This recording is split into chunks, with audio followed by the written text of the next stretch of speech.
Hello everyone and welcome to this month's Qubit Network's Not-for-Profit Spotlight. Today I am here with Michelle Shirk, who is the CEO of the LaPorte County Boys and Girls Club. Michelle, thank you so much for joining us. Yes, thank you for having me. You set up this great little set with the door behind in the Boys and Girls Club of LaPorte County. So tell us a little bit about the Boys and Girls Club of LaPorte County. We do one thing and one thing only, and that is to provide a safe, fun, enriching place for kids to go when school is not in session. Awesome. So our goal is always to collaborate with schools. If schools are open, we're not going to be open. If schools are closed, we're going to do our best to be open. And so what that looks like in most years is we do a very popular free summer camp. It's full day. We're going to serve about 400 kids this summer, and then after school, whenever our school districts close, it's a little bit different. Right. In every location, we open for the day and then we're open until 6. But it can look different too. During the pandemic, we offered at this location full day virtual learning support. So schools were open virtually, and then we had the kids all day in person. One of the things that really struck me as you were kind of showing me the workings of it is how structured everything is and safe. Yes. Right. You're very focused on those things, which I thought was pretty neat. That like parents have to sign kids out. Right. Right. Right. And some of that is really a nationwide initiative. Safety is the top priority at every Boys and Girls Club. We have really national ratio requirements, no more than one adult with 20 kids, and we're typically well below that. Our physical spaces are designed with safety in mind. Every staff member receives about 10 to 12 hours of training before they hit the floor, and some of that is national training. But then it is also structured. You're right. It's not childcare. Kids are going to come in and they're going to have a schedule. So that might be 45 minutes of academic success programming, and then you move into a really fun STEM activity, and then you get active for 45 minutes through specific activities. That's awesome. And then what is the ages of the kids? Organization-wide, we're 5 to 15 right now. Okay. But then each site is a little bit different. We're at 8 different locations in Michigan City, LaPorte, Westville, and Kingsford Heights. Yep. So we have some that are specific, like our Lincoln Club, for example. They serve kindergarten through 4th graders at that school. Yep. This site is open to everybody, and so we get buses from several different schools, and they serve K through 8th.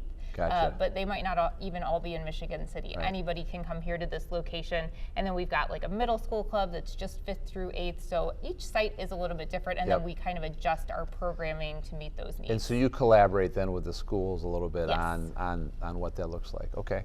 And the Boys and Girls Club is obviously a pretty big and old institution. Yes. Right? So how long has the Boys and Girls Club been around?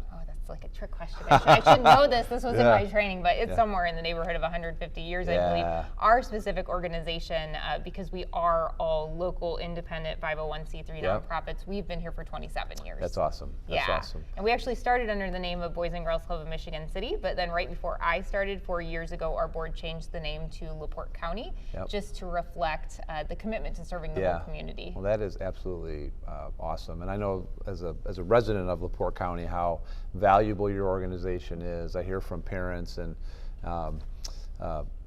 some of the graduates, I'll say, about how impactful that was, in their lives. So if people wanted to help, how would they do that? So I always like to give a menu of options, 4 easy ways you can help. One is just spread the word. If we're expanding into new areas all the time, and so if you know of someone in LaPorte, say, that has kids at Heilman, which is our newest location, and they're not aware we have a program there yet, let them know.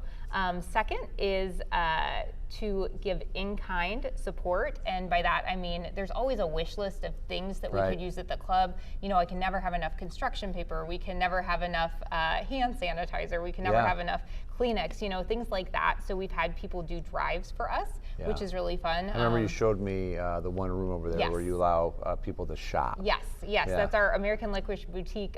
Families can just come in several times a year and pick out things they need for their families. And then obviously we rely on grants and donations to operate. All of our programs are completely free, so people who want to give donations, we certainly invite you to do that. And then we accept volunteers. That can be a one-time thing to come help with something in the facility or a special project, or you can go through training and become a volunteer to actually work with the kids. Yeah, that's amazing. And then the last thing, if people want to find out more about the Boys and Girls Club of LaPorte County. I'm sure you're on all socials and website. The official answer is bgclpc.org, which is our website. I like to encourage people to follow our Facebook page because you're going to get daily pictures of the awesome things our kids are doing at all of our clubs. You're going to meet our new staff. And so that's really an active media for us, and that's how we connect with a lot of families, and we can answer questions that way as well. Yeah. And so you really inspired me a little bit. Oh, well, thank you. So you are a former lawyer, right? And you decided that you wanted to go out there and do good for the world. So that's pretty awesome. Thank you. I'm sure you found it very rewarding. I really have, and I loved that work as well. I always blame Ed Volk, who was an attorney that I worked with, for kind of teaching me that attorneys should give back by being involved with nonprofits and being board members and being volunteers. And so one of those boards ended up being my first nonprofit job.